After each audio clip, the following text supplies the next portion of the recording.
जय हिंद प्यारे साथियों, आप सभी कैसे हैं। स्वागत है आप सभी का एक लंबे शूट में।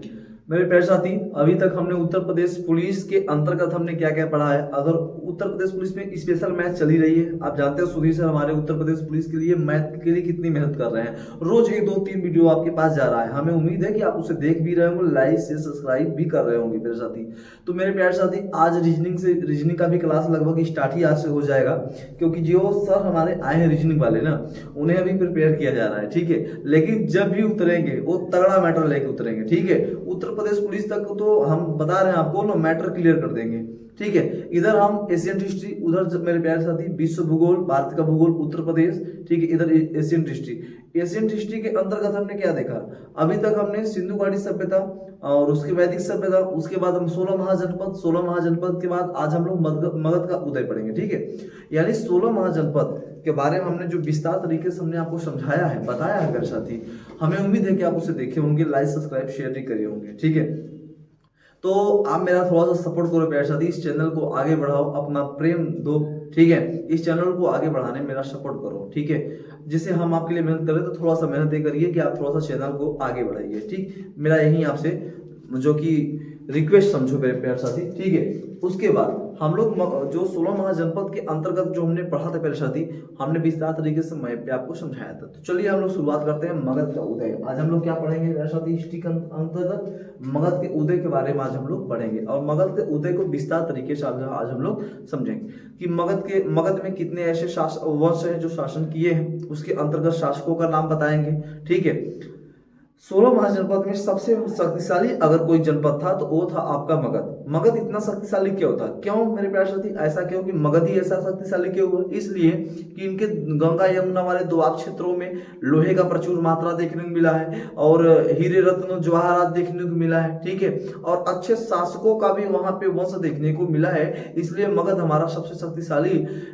जनपद में से एक कहलाता है। ठीक प्यारे साथी, दूसरी बात, मगध में अब हम बात करेंगे मगध आखिर क्यों इतना शक्तिशाली हुआ, और मगध में कितने ऐसे वंश हैं। वंश के अंतर्गत हम लोग शासकों के बारे में भी पहले चर्चा करेंगे। ठीक है, तो चलिए हम लोग व्यवसाय करते हैं मगध के उदय के बारे में। ठीक है, देखो भाई, अब हम बात करेंगे मगध के उदय के बारे में, विस्तार तरीके से बात करेंगे, चर्चा करेंगे। ठीक है प्यारे साथी, हमारे साथ आप लगे रहो। ठीक है, मगध का उदय, प्यारे साथी मगध का उदय की बात करेंगे। ठीक है, मगध के उदय की बात करेंगे कि मगध का जो उदय हुआ है, एक क्या हुआ है प्यारे साथी, क्योंकि जो हमारा मगध था ना, वो सबसे शक्तिशाली महाजनपद था। ठीक है, सबसे शक्तिशाली ये महाजनपद था प्यारे साथी। ठीक है, शक्तिशाली महाजनपद था। दूसरी चीज समझो प्यारे साथी कि ये जो मगध हमारा है, मगध उत्तर की ओर से गंगा से घिरा हुआ था। किससे घिरा हुआ था सर, गंगा नदी से घिरा हुआ था। ठीक है, और अगर मैं दक्षिण की बात करूं प्यारे साथी, अगर मैं दक्षिण से बात करूं प्यारे साथी, तो दक्षिण में इसके विंध्य पर्वत है। कौन सा पर्वत है, विंध्य पर्वत से घिरा हुआ था प्यारे साथी मगध। ठीक है, अगर मैं इस साइड उत्तर की बात करूं प्यारे साथी, सॉरी पूर्वी की बात करूं, तो इस साइड मेरे प्यारे साथी चंपा नदी थी। ठीक है, जिसे हम लोग मालनी कहते हैं। कौन सी नदी सर, मालिनी नदी के नाम से भी जानते हैं। ठीक है, अभी मगध बता रहा हूं प्यारे साथी। ठीक है, दूसरी चीज समझो, और उसके बाद अगर इस साइड की मैं बात करूं प्यारे साथी, तो इस साइड आपका एक नदी थी जिसका नाम था सोन नदी। ठीक है, पश्चिम की ओर से सोन नदी का बॉर्डर था मगध का। ये देखो मगध घिरा हुआ है, घिरा हुआ है कि नहीं, हाँ सर मगध तो घिरा हुआ है। उत्तर और गंगा, दक्षिण के विंध्य पर्वत, पश्चिम सोन नदी, और पूर्व की ओर चंपा नदी। ठीक है, मालिनी नदी से घिरा हुआ है मगध। देखा जाए प्यारे साथी, तो हमारा जो मगध था ना, अगर मैं बताऊं आपको, जो मगध था, मगध में प्यारे साथी जो उदय हुआ था, देखो मैं आप राजवंशों की मैं बात करूंगा, वंशों की बात करूंगा, बड़ा ध्यान समझो प्यारे साथी। पहला जो इसमें वंश आया वो था हर्यक वंश। कौन सा वंश, हर्यक वंश। ठीक है, हर्यक वंश, इसे हम लोग पृत, ठीक है, पृतहंता वंश के नाम से भी जानते हैं। ठीक है, वंश के नाम से जानते हैं, पिता की हत्या के वंश से याद रखना। ठीक है, दूसरा अगर वंश की मैं बात करूं प्यारे साथी, तो कहोगे सर शिशुनाग वंश। कौन सा वंश, शिशुनाग वंश। ठीक है, शिशुनाग वंश। चलो, अगर मैं तीसरे वंश की बात करूं प्यारे साथी, तो तीसरा आपका बनेगा नंद वंश। कौन बनेगा सर, नंद वंश।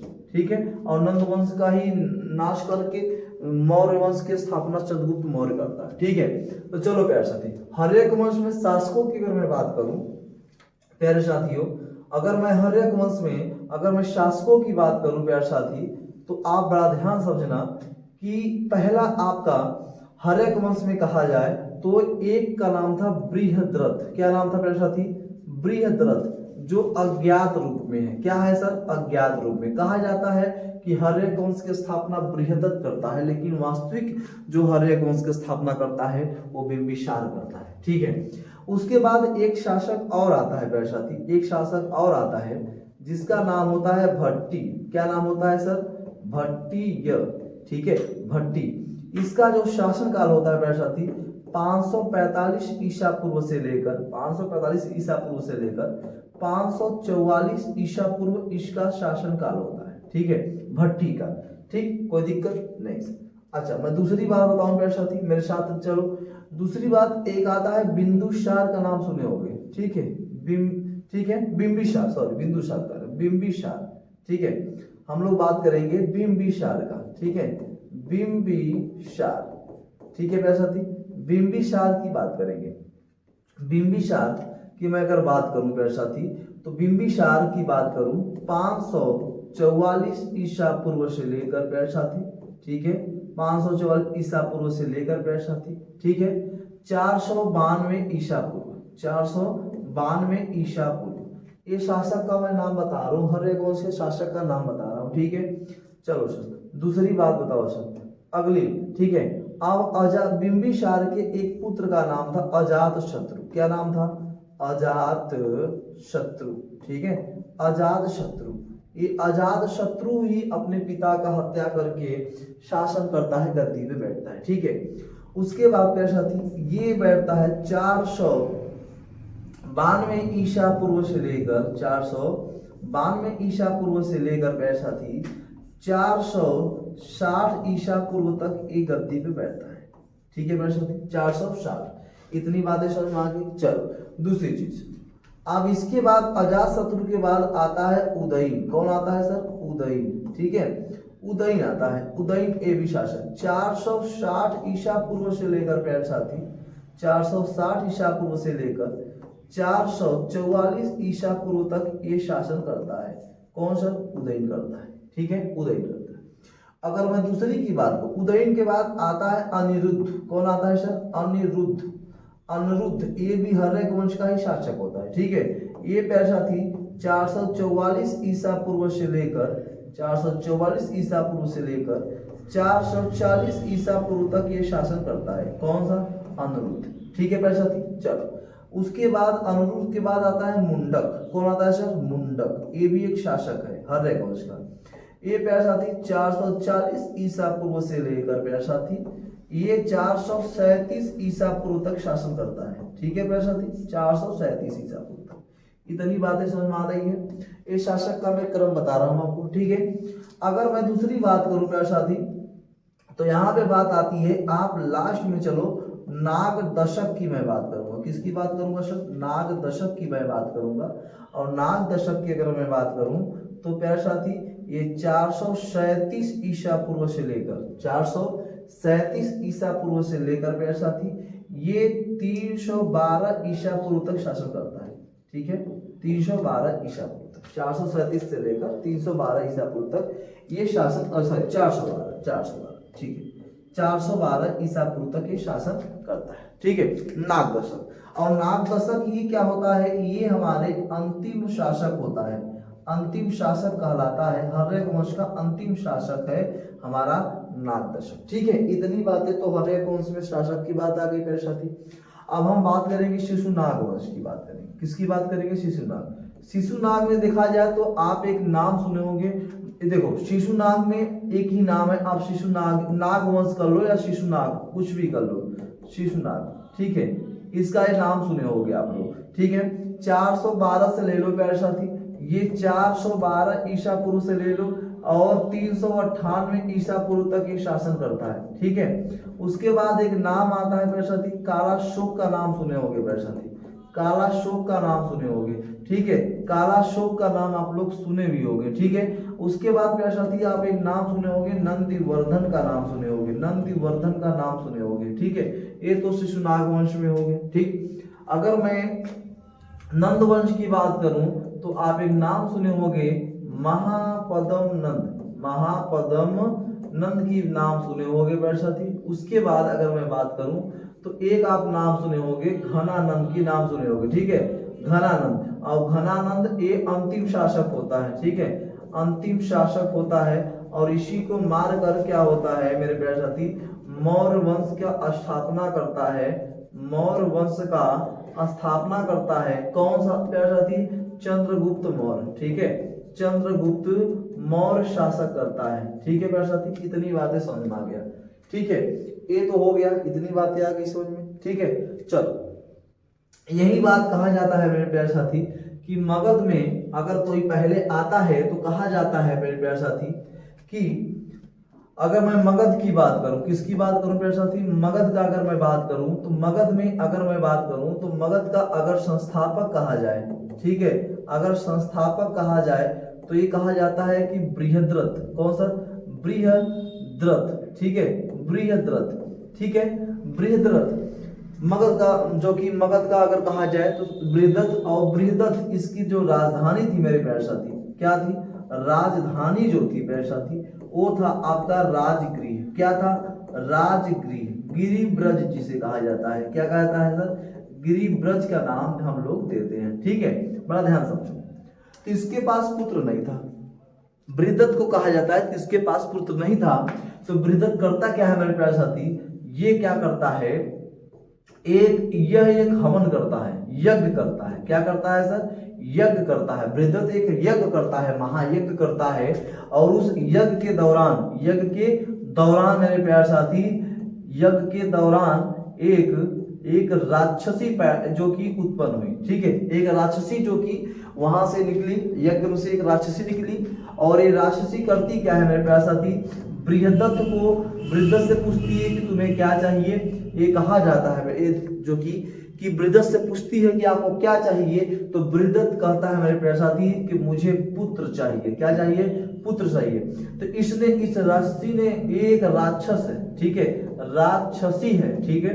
तो राक्षसी ने क्या दिया था बृहद्रथ को, एक सेब दिया था। क्या दिया था प्यारे साथी, सेब, कि ले जाकर अपने पत्नी को ये सेब खिला दो और उससे आपको पुत्र की प्राप्ति हो जाएगी। तो बृहद्रथ बड़ा चालाक था, लेकर जो सेब था मेरे प्यारे साथी, वह सेब अपने 2 पत्नियों को खिला दिया। कितने पत्नियों को, 2 पत्नियों को। तो जब 2 पत्नियों को खिला दिया तो उसको जानते हो आधे आधे लड़के पैदा हुए, ठीक है, आधे आधे लड़के पैदा हुए। और ये जब दोनों जुड़ जाते हैं, ये दोनों जुड़ जाते हैं मेरे प्यारे साथी, तो इसी को कहा गया जरासंध। क्या कहा गया, जरासंध कहा गया, ठीक है। और ये जरासंध ही आप जानते हो, जरासंध ही क्या करता है, कृष्ण भगवान से कई बार युद्ध लड़ता है, ठीक है, कृष्ण भगवान से कई बार युद्ध लड़ता है मेरे प्यारे साथी, ठीक। कई बार जब युद्ध लड़ता है, युद्ध लड़ने के बाद इसका एक बार टक्कर होता है भीम से, पांडव पुत्र भीम से, ठीक है। एक बार इसकी टकराव किससे होती है, महाबली भीम से टकराव होती है। और टकराव होने के बाद जरासंध को एक आशीर्वाद मिला था कि मरेगा नहीं, ठीक है, मरना इसको नहीं था, कैसो भी मार दो, काट दो, कुछ भी कर दो, नहीं मर रहा था। तो कृष्ण भगवान ने आइडिया बताया कि जो इसका धड़ है ना, अलग अलग कर दो, अलग अलग, मतलब कि दायां वाला बायां तरफ फेंक दो और बायां वाला दायां तरफ फेंक दो, जुड़ेगा ही नहीं, ठीक है। तो भीम ने इसको क्या किया था, इसी आइडिया से भीम ने जरासंध की क्या कर दिया था, हत्या कर दिया था, ठीक है, मौत की घाट उतार दिया था। तो ये तो कहा जाता है सर बृहद्रथ की कहानी को कहा जाता है, ठीक है, ये बृहद्रथ की कहानी को कहा जाता है। अच्छा, लेकिन वास्तविक संस्थापक अगर पूछा जाए मेरे प्यारे साथी, तो आप बिंबिसार को बताओगे। किसको बताओगे सर, बिंबिसार, ठीक है, बिंबिसार, इतनी बताओगे। चले आगे की ओर, कहानी को आगे की ओर बढ़ाएं मेरे प्यारे साथी। क्या इतनी बातें आपको समझ में आ गई? अगर इतनी बातें अगर आ गई समझ में, तो हम मगध की ओर चले, आगे की ओर बढ़े, आगे की ओर, ठीक है। चलो प्यारे साथी, हम लोग आगे की ओर बढ़ते हैं, आगे की ओर चलते हैं। हम लोग सबसे पहले शासक का नाम लेते हैं, हम लोग बिंबिसार। क्या लेते हैं सर, बिंबिसार, हम लोग बिंबिसार को लेते हैं, ठीक है, ठीक है, बिंबिसार को हम लोग लेते हैं प्यारे साथी। इतनी बातें समझ में आ गई। चलो अब हम लोग बिंबिसार की बात करते हैं तो आप जानते हो सर 544 से लेकर 500, आप इतनी तो बातें आपको बता दिया था सर प्यारे साथी, 92 ईसा पूर्व तक इसका है शासनकाल, ठीक है। चलो किसका सर? बिंबिसार का। कहा जाता है सर बिंबिसार को, जो बिंबिसार था प्यारे साथी, हाँ जो बिंबिसार था एक, चलो ऐसे ही मैं बता देता हूँ, ठीक है। बिंबिसार का जो शासन काल था ना वो बड़ा तगड़ा था, बिंबिसार का शासन काल बड़ा तगड़ा था। इसने सबसे ज्यादा अगर अपना विस्तार किया ना तो ये तो मित्र के अनुसार और दूसरा वैवाहिक संबंध के अनुसार अपने शासन का विस्तार किया था, ठीक है। बिंबिसार को मेरे प्यारे साथी श्रोणिक भी कहा जाता है। क्या कहा जाता है? श्रोणिक भी कहा जाता है, श्रोणिक। इसका कहा जाए अन्य नाम मेरे प्यारे साथी, अन्य नाम अगर कहा जाए तो श्रोणिक इसका अन्य नाम कहा जाता है, ठीक है। उसके बाद प्यारे साथी अगर मैं बताऊं इसके पिता का नाम अगर आपसे पूछे सर, पिता का नाम अगर पूछे, पिता का अगर नाम पूछे तो मेरे प्यारे साथी एक है आपको दीपवंश की मैं बात बता रहा हूँ, दीपवंश और महावंश का नाम आप लोग सुने होंगे, महावंश, ठीक है। दीपवंश और महावंश का नाम सुने होंगे प्यारे साथी। यह एक सिंघली ग्रंथ है। क्या है मेरे प्यारे साथी? यह एक सिंघली ग्रंथ है, ठीक है। सिंघली ग्रंथ का मतलब समझते हो? क्योंकि इन दोनों ग्रंथ का जो रचना हुई थी ना वो श्रीलंका हुई थी। कहाँ हुई थी? श्रीलंका हुई थी, इसलिए इसे सिंघली ग्रंथ कहा जाता है, ठीक। दीपवंश महावंश में इसके पिता का नाम बोधिसत्व मिलता है। क्या मिलता है सर? बोधिसत्व, ठीक है, बोधिसत्व मिलता है। और बिंबिसार को हम लोग प्यारे साथी सैनिक भी कहते हैं। क्या कहते हैं सर? सैनिक का भी नाम देते हैं, ठीक है। इतनी बातें समझ में आ रही है, एक चर्चाएं शुरू हो रही है बिंबिसार से, ठीक है। चलो प्यारे साथी अब दूसरी बात मैं बताऊं आपको, अगर मैं इसके बाद बताऊं दीपवंश तो महावंश तो हो गया प्यारे साथी। अब अगली बार समझो, इसके पिता का नाम और कहाँ मिलता है सर? अगर देखा जाए तो और कहाँ पे? दीपवंश महावंश तो हो गया, लेकिन और कहीं भी मिलता है। अगर कहा जाए जैन ग्रंथ के अनुसार, जैन ग्रंथ के अनुसार मेरे प्यारे साथी, जैन ग्रंथ के अनुसार इन किसे? बिंबिसार के पिता को, बिंबिसार के पिता को लिच्छवी का सैनिक माना जाता था। क्या सर? लिच्छवी का इसे सेना माना जाता था, ठीक है। लिच्छवी का सेना माना जाता था। किसे सर? बिंबिसार के पिता को, ठीक है। दूसरी बात, बिंबिसार के पिता को अगर कहा जाए तो इन्हें क्षेत्रोजन भी कहा जाता था। क्या कहा जाता था? क्षेत्रोजन के नाम से भी जानते थे इसके पिता के नाम को। उसके बाद अगर कहा जाए तो ये सर एक और नाम हमने बताया सर, भट्टी है। क्या नाम? भट्टी है। इसके पिताश्री का नाम भट्टी भी है, ठीक है। इतना बातें आपको समझना है कि मेरे साथी अगर आ रही हो तो मेरे साथ नोट करते चलो, ठीक है। इतनी बातें अगर आ रही है समझ में तो देखो। दूसरी बात, जितना आप पढ़ोगे ना उतना मैं आपको पढ़ाऊंगा सर, लेकिन कमेंट बॉक्स बताना जो भी प्रॉब्लम हो आपको। हमें उम्मीद है कि आप इसे अच्छे तरीके से नोट करोगे और वीडियो को लाइक से सब्सक्राइब भी करोगे, ठीक है। चलो आपसे हमें क्या चाहिए? आपसे हमें क्या चाहिए वैसे ही बताना। हमें आपसे केवल कमेंट बॉक्स में आप अच्छे हमारा थोड़ा सा गुणगान करो, ठीक है। उसके बाद लाइक करो और शेयर करो, सब्सक्राइब करो, और क्या चाहिए, ठीक है। अगर मैं अच्छा पढ़ा रहा हूँ तो, नहीं पढ़ा रहा हूँ तो कोई बात नहीं कर सकती, ठीक है। अच्छा दूसरी मैं अगर बात बताऊं तो बिंबिसार की अगर मैं बात करूं तो बिंबिसार का एक अगर पुत्र का नाम पूछे मेरे प्यारे साथी, पुत्र का नाम पूछे तो आप बताओगे सर अजात शत्रु इसका ज्यादातर नाम ही होता है, ठीक है। अजात शत्रु, ठीक है। अजात शत्रु ज्यादातर नाम तो ही देता है। अच्छा बिंबिसार में बिंबिसार, अच्छा दूसरी बात देखो सर, बिंबिसार की दूसरी कहानी सुनो, यहाँ पे कहानी सुनो। अगर सर ये अपनी राजधानी बताए, क्या सर? अपनी ये राजधानी बताए तो राजधानी किसको बनाई थी सर? ये राजगृह को अपना राजधानी बनाया था। किसको सर? राजगृह, जिसे हम लोग गिरि ब्रज कहा जाता है। क्या कहा जाता है? राजगृह, ठीक है। अगर देखा जाए राजगृह ऊपर की ओर देखा जाए सर वृषभ पहाड़ी, एक है वृषभ पहाड़ी, ठीक है।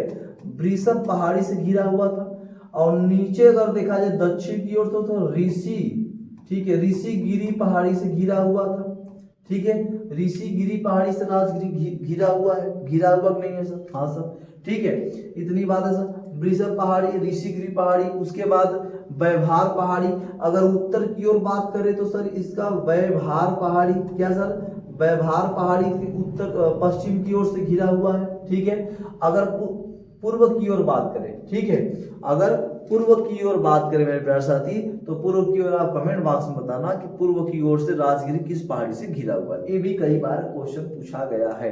ठीक है, इतनी बातें समझ में आ गई। बिंबिसार ने इतनी राजगिरी को इतना सम्मान दे दिया, इतना विकसित कर दिया कि आज भी इसका इतिहास में नाम है, दर्ज है मेरे प्यारे साथी। ठीक है, आज भी इसका दर्ज है। दूसरी चीज समझो, बिंबिसार की अगर मैं कहानी की मैं बात करूं प्यारे साथी, अगर बिंबिसार की कहानी की बात करूं तो पहला अगर युद्ध की मैं बात करूं, अच्छा कुछ नहीं, अगर मैं युद्ध छोड़ो सर, पहले अगर मैं इसके बात करूं कि साम्राज्य विस्तार की मैं बात करूं, किसके सर, साम्राज्य विस्तार की मैं बात करूं, साम्राज्य विस्तार की अगर मैं बात करूं तो दो तरीके से साम्राज्य विस्तार, एक तो मित्र के रूप में साम्राज्य विस्तार किया था, दूसरा विवाह के रूप में। किसके रूप में सर, विवाह के रूप में अपना साम्राज्य विस्तार किया। कौन सर, बिंदुसार ने। ठीक है, कहा जाता है कि जो बिंबिसार कहा जाता है, बिंदुसार है सर, सॉरी, बिंबिसार को कहा जाता है कि इसको कम लगभग 500 पत्नियां थी। कितनी सर, 500 पत्नियां थी। और कहा जाता है कि लगभग 80,000 गांव इसके अंडर में था। कितना सर, 80,000 गांव इसके अंडर में था। किसके सर, बिंबिसार के। सोचो इतना था इसके अंडर में। ठीक है, 500 पत्नियां रखा था सर, कहा जाता है। ठीक है, अच्छा दूसरी बात अगर मैं बताऊं इसके बारे में तो कम पड़ जाएगा। ठीक है, आप देखो, अगर मैं इसके विवाह की मैं बात करूं सर, अगर मैं इसके विवाह की बात करूं तो विवाह में इसकी 3 विवाह बड़ा प्रमुख था। पहली बात तो आप एक नाम सुने होंगे सर, कौशल नरेश। ठीक है, कौशल नरेश का नाम सुने होंगे, कौशल नरेश का नाम सुने होंगे। कौशल नरेश प्रसेनजीत का नाम आप लोग सुने होंगे। ठीक है, कौशल नरेश प्रसेनजीत के नाम सुने होंगे आप। ठीक है, कौशल नरेश प्रसेनजीत की बहन, ठीक है, बहन जिसका नाम था महाकौशला। क्या नाम था सर, महाकौशला। ठीक है, महाकौशला से इसका विवाह होता है, बिंबिसार का महाकौशला से विवाह होता है। अच्छा सर, दूसरा विवाह क्या हुआ, दूसरे विवाह में अगर मैं बात करूं सर, आप लिच्छवी के राजा का नाम सुने होंगे सर। किसके सर, लिच्छवी का राजा, लिच्छवी का राजा का नाम सुने होंगे आप लोग। लिच्छवी का राजा चेटक की पुत्री का नाम आप लोग सुने होंगे। ठीक है, चेटक की पुत्री का नाम क्या था सर, जिसका नाम था चेलना। क्या नाम था सर, चेलना। चेटक की पुत्री का नाम था चेलना। ठीक है, और अगर मैं बात करूं सर, चेटक की एक बहन थी, जिसका नाम था त्रिशला। क्या नाम था मेरे साथी, त्रिशला। ठीक है, और त्रिशला का विवाह महावीर स्वामी के पिता से हुआ था, महावीर स्वामी के पिता से हुआ था, यानी महावीर स्वामी के ये माता थी। क्या थी मेरे प्यारे साथी, ये इनकी माता थी, याद रखना। ठीक है, ये इनकी माता थी। ठीक है, इतनी बातें समझ में आ गई। चलो सर, इतनी बातें अगर आ रही हो तो मैं उम्मीद है कि आपको समझ में ये सारी सिस्टम आ रही होगी। ठीक है, अच्छा दूसरी अगर विवाह की मैं बात करूं प्यारे साथी, अगर तीसरी विवाह की मैं बात करूं तो आप एक जानते होंगे सर, मद्र राजकुमारी। और ये जो मद्र राजकुमारी, जो मद्र है प्यारे साथी, ये कुरु के समीप था, कुरु के ये समीप था। ठीक है, कुरु के ये समीप था, यानी आपको हरियाणा वाले, पंजाब वाले क्षेत्र के नजदीक। मद्र कुमारी राजकुमारी ये क्षेमा। ठीक है, क्षेमा जिसे हम लोग खेमा भी कहा जाता है प्यारे साथी, खेमा से इसका विवाह हुआ। ठीक है, किसका, ये बिंबिसार का। ठीक है, 3 तरीके से इसने विवाह किया। ठीक, इतनी बातें समझ में आ गई प्यारे साथी। अच्छा दूसरी चीज समझो, जब इसने 3 विवाह किया, 500 पत्नियां था, उतना तो नाम रखेंगे नहीं। अच्छा तीसरी बात, अब चौथा मैं आपको एक चीज और बताना चाहता हूँ। चौथा इसका विवाह हुआ था, ये गया था वैशाली में। कहाँ पे ऐसा थी, ये वैशाली में गया था। वैशाली में एक वैश्या थी। क्या थी मेरे प्यारे साथी, वैश्या, जिसका नाम था आम्रपाली। क्या नाम था, आम्रपाली। ठीक है, और आम्रपाली इसका नाम था। और आम्रपाली से प्यारे साथी एक पुत्र का जो कि प्राप्ति हुआ, जिसका नाम था अभय। क्या नाम था मेरे साथी, अभय। ठीक है, तो इसकी पत्नी एक और थी। ठीक है, वैशाली की सबसे सुंदर वैश्या मानी जाती थी आम्रपाली। ठीक, अच्छा आप देखो, अगर कहा जाए कि महाकौशला जो है, महाकौशला से अगर महाकौशला के पुत्र का नाम पूछे प्यारे साथी तो आप बताओगे अजात शत्रु। क्या बताओगे सर, अजात शत्रु। ठीक है, ये महाकौशला का पुत्र था। अजात शत्रु किसका था सर, महाकौशला का पुत्र था। ठीक है।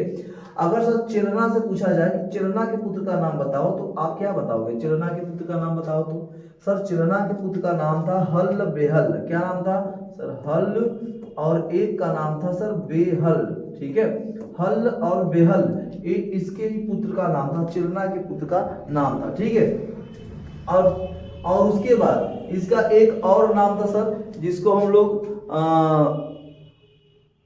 बुद्ध के नाम से ही रखा गया है ऐसा, हालांकि वो ज्यादा नहीं है, लेकिन हल बल ये चीज याद रखना, ये बहुत इंपॉर्टेंट है, बहुत बार क्वेश्चन पूछा भी गया है। ठीक है, और इधर तो आप देख रहे हो अभय। ठीक है, अभय, आप मुझे ये बताओ मेरे साथी, जो ये अजात शत्रु हल बेहल जो अभय है, और एक और इसके पुत्र का नाम नंदी सेन भी मिलता है, मेघ सेन भी मिलता है, इसके पुत्रों का नाम दिया गया है। ठीक है, किसके? बिंबिसार के पुत्रों का ही नाम दिया गया है। ठीक है, अगर मैं इसकी बात करूं मेरे साथी, इतनी अगर बात समझ में आ गई तो मैं आपको थोड़ा सा मैप पे बताना चाहता हूं। ठीक है, आज आप मेरे साथी थोड़ा मैप की ओर चलते हैं।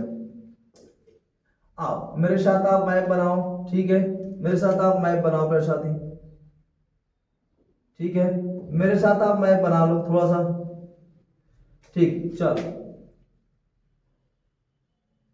थोड़ा सा मैप बना लो। ठीक है, मैप बनाओगे तो आपको ज्यादा क्लियरिटी होगा, जब क्लियर ज्यादा होगा तो हमें उम्मीद है कि आपको सब अच्छा लगेगा। ठीक है, चलो ये भारत का मैप बन गया। ठीक है, पहले की बात बताऊं। अच्छा, इसी में अगर मैं बताना चाहता हूं मेरे साथी, तो अगर मैं मगध की बात करूं तो यहाँ आपका था मगध। क्या था सर? मगध। ठीक है, यहाँ मगध था। मगध इतना विस्तार था, इतना ज्यादा, सोचो ये सब क्षेत्रों में इसका अधिकार हो गया।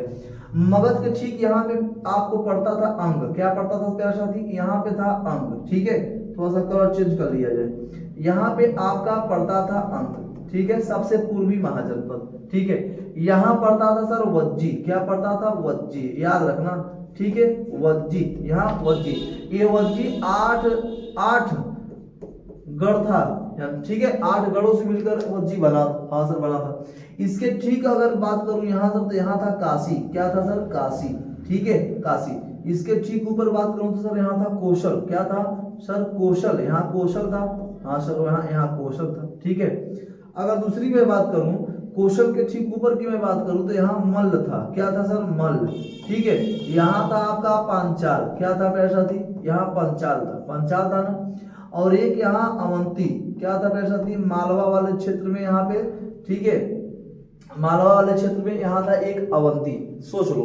ठीक है, और मगध यहाँ पे है। कहाँ पे? मगध यहाँ पे है।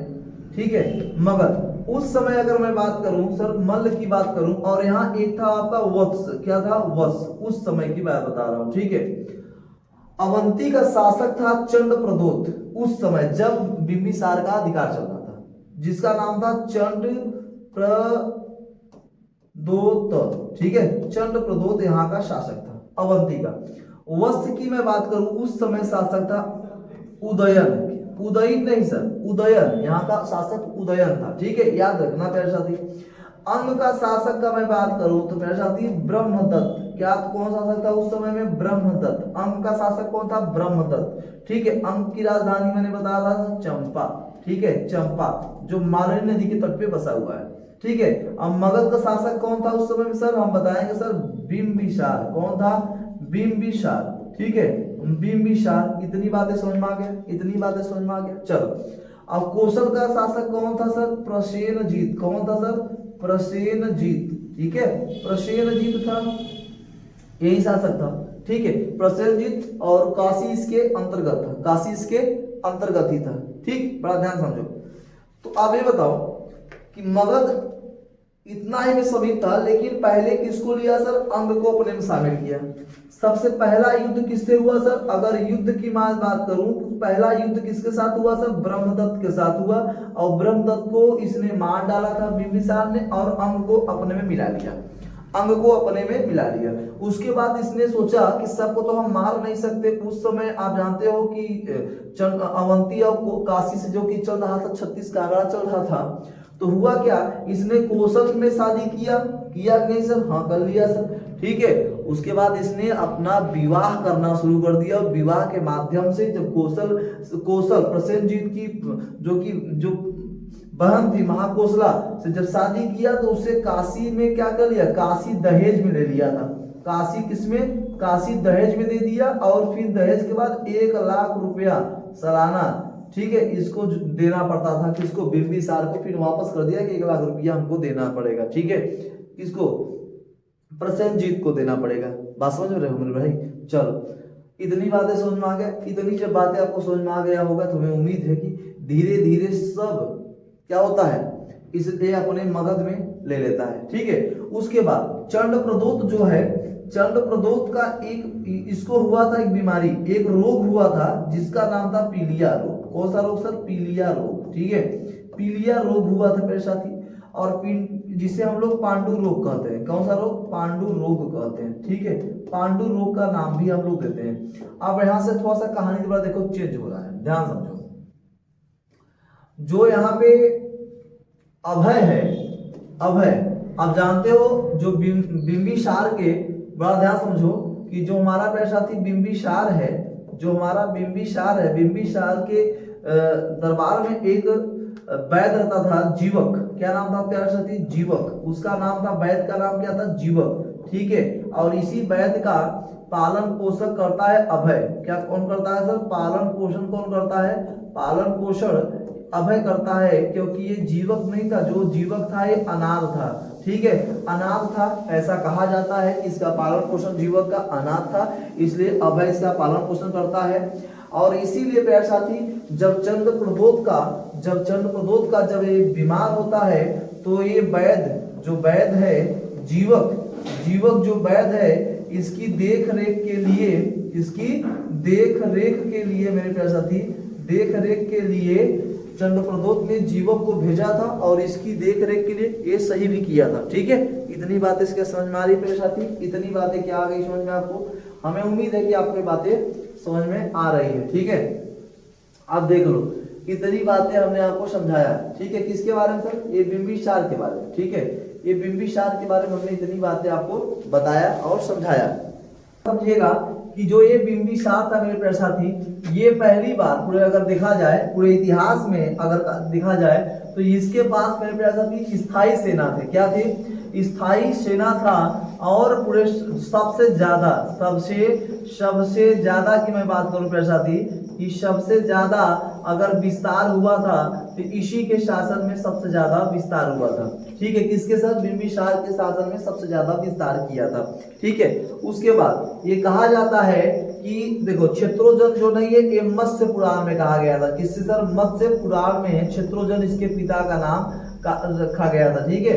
उसके बाद अगर मैं बताऊं प्यारे साथी, तो जो इसका पुत्र हल बेहल जब पैदा हुआ तो चेलना को कहा जाता है कि चेलना को इसने 18 लड़ियों का हार दिया था, 18 लड़ियों का इसने हार दिया था मेरे साथी, किसने, और एक हाथी दिया था, एक इसने हाथी दिया था, किसने, बिंबिसार ने खुशी से इसने एक हाथी भी इसको उपहार में दिया था, ठीक है, किसने प्यारे साथी, बिंबिसार ने दिया था, ठीक है।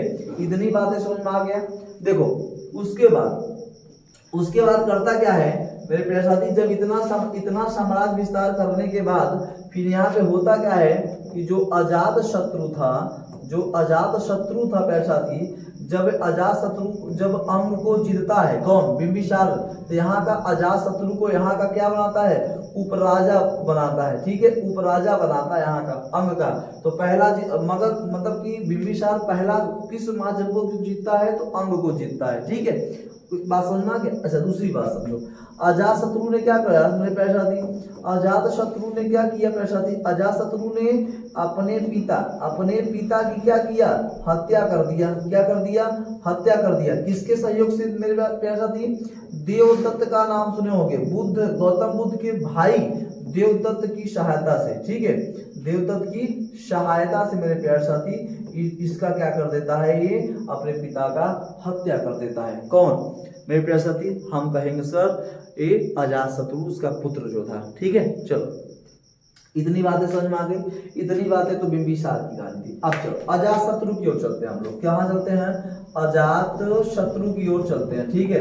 अजातशत्रु, ठीक है, ये मेरे प्यारे साथी 492 से लेकर 460 ईसा पूर्व तक ये शासन करता है। कौन सा, अजातशत्रु। अजातशत्रु को कहा जाता है प्यारे साथी, इसको कुड़िक भी कहा जाता है। क्या कहा जाता है? कुड़िक। ठीक है, कुड़िक इसका नाम, अन्य नाम कुड़िक भी दिया गया है। ठीक है, और ये पिता की हत्या करने वाला, ठीक है, पिता की हत्या करने वाला शासक भी कहलाता है।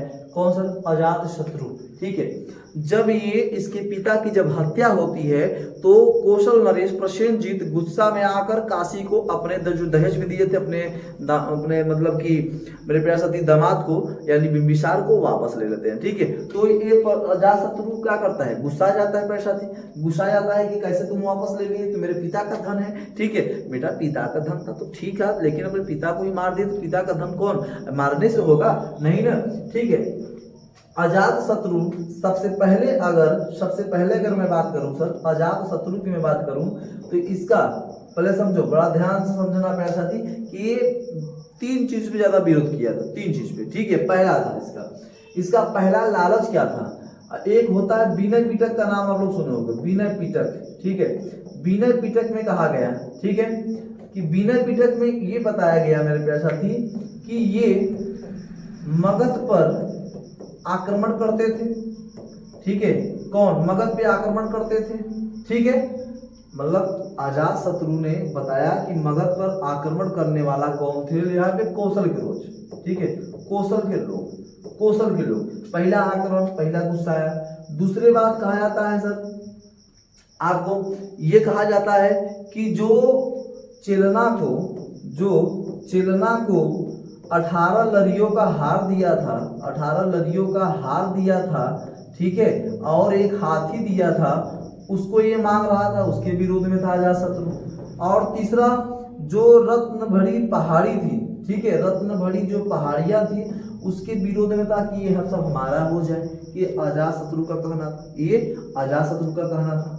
ठीक है, अगर मेरे भाई मेरे मित्र अगर ये कहा जाए इतनी लालच भरी इसकी जिंदगी थी कि ऐसे मरता भी है। ठीक है, जैसा करोगे वैसा भरोगे। ठीक, तो कहा जाता है मेरे प्यारे साथी कि एक बार अजातशत्रु से, ध्यान समझो कि एक बार अजातशत्रु मेरे प्यारे साथी, एक बार जो अजातशत्रु है, ठीक है, अजातशत्रु है और प्रसेनजीत से, ठीक है, प्रसेनजीत से युद्ध हुआ और युद्ध में अजातशत्रु हार जाता है, अजातशत्रु हार जाता है। लेकिन दूसरी बार युद्ध हुआ, तीसरी बार सर, दूसरी बार जब युद्ध होता है तो उसमें प्रसेनजीत हार जाता है। कौन? प्रसेनजीत हार जाता है मेरे प्यारे साथी। ठीक है, जब प्रसेनजीत हार जाता है तो प्रसेनजीत की एक पुत्री थी जिसका नाम था वजीरा। क्या नाम था सर? वजीरा। ठीक है, वजीरा का विवाह जो है ना मेरे प्यारे साथी, इसका विवाह कर देता है किससे? अजातशत्रु से। ध्यान रखो, जब अजातशत्रु से इसका विवाह कर देता है तो प्रसेनजीत ने फिर क्या करता है मेरे भाई? प्रसेनजीत काशी को फिर दहेज में दे देता है। किसको सर?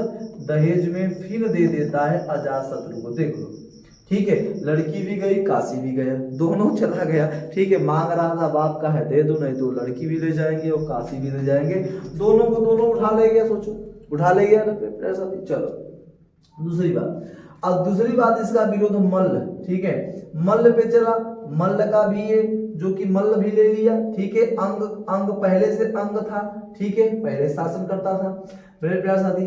ठीक है, इतना नहीं, ठीक है, इसके पुत्र का अगर नाम आपसे पूछे, पुत्र का नाम था इसका उदयन। क्या नाम था प्यारे साथी? उदयन। इसके पुत्र का नाम था उदयन। ठीक है, इसके पुत्र का नाम उदयन, जो 460 ईसा पूर्व से लेकर 444 ईसा पूर्व तक अपना शासन करता है। कौन सा? उदयन करता है। ठीक है, उदयन करता है। इतनी बातें समझ में आ गया। चलो, अगर मैं बात करूं कि मेरे प्यारे साथी अजातशत्रु जो था, अजातशत्रु, ठीक है, अजातशत्रु के समय में ही, अजातशत्रु के समय में ही मेरे प्यारे साथी, अजातशत्रु के समय में ही प्रथम बौद्ध संगीति हुई थी। प्रथम, ये नोट करो, बौद्ध संगीति हुई थी, संगीति। ठीक है, 485 ईसा पूर्व। ठीक है, 385 485 ईसा पूर्व। और कहाँ हुई थी प्यारे साथी? राजगृह में। कहाँ हुआ था? राजगृह में। और अगर आपसे पूछे मेरे प्यारे साथी कि अजातशत्रु की राजधानी कहाँ थी, इसकी राजधानी कहाँ थी, तो मेरे प्यारे साथी इसकी राजधानी थी राजगिरी। कहाँ थी? राजगिरी। ठीक है, राजगिरी। इसकी राजधानी क्या थी? राजगिरी। ठीक। इसका दूसरा वज्जी, इसका दूसरा निगाह कहाँ पड़ा था? वज्जी। वज्जी 8 गणराज्यों का संघ था। कितना? 8 गणराज्य का संघ था मेरे प्यारे साथी। लेकिन वज्जी को हराना इतना आसान नहीं था। तो करता क्या है अजातशत्रु? करता क्या है कि जो अजातशत्रु का, मेरे प्यारे साथी अजातशत्रु यहाँ मैं लिख दे रहा हूँ। ठीक है, अजातशत्रु का एक मंत्री था। ठीक है, एक मंत्री था जिसका नाम था वत्सकार। क्या नाम था? वत्सकार। ये मंत्री जाकर वज्जी में क्या करता है मेरे साथी? वज्जी में फूट डाल देता है, फूट डाल देता है। और जब वज्जी में फूट डालता है तो वज्जी को भी ये जीत लेता है। कौन मेरे साथी? अजातशत्रु जीत लेता है। अजातशत्रु जीत लेता है। इतनी बातें क्या समझ में आ गई? इतनी बातें आ गई होगी तो हमें उम्मीद है कि आपको सारी बातें समझ में आ रही होगी। ठीक है, तो ये अजातशत्रु का था कहानी, बहुत विशेष नहीं था मेरे साथी। ठीक है, इतनी बातें आप लोग याद रखना। ठीक है, इतनी बातें आप लोग याद रखना। और दूसरी बात अगर मैं बात करूं मेरे साथी, तो इसने ये जो कि जैन धर्म अनुयायी था और इनके जो पिता थे वो बौद्ध और जैन दोनों अनुयायी थे।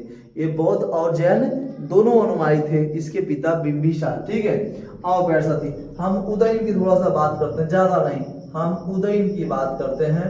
उदयन 460 से लेकर 444 ईसा पूर्व तक उदयन का शासनकाल चलता है। ठीक है, उदयन का शासनकाल। उदयन का शासनकाल में सबसे पहला चीज कि इसकी जो राजधानी थी प्यारे साथी, इसकी राजधानी जो थी वो थी पाटलिपुत्र। कौन थी?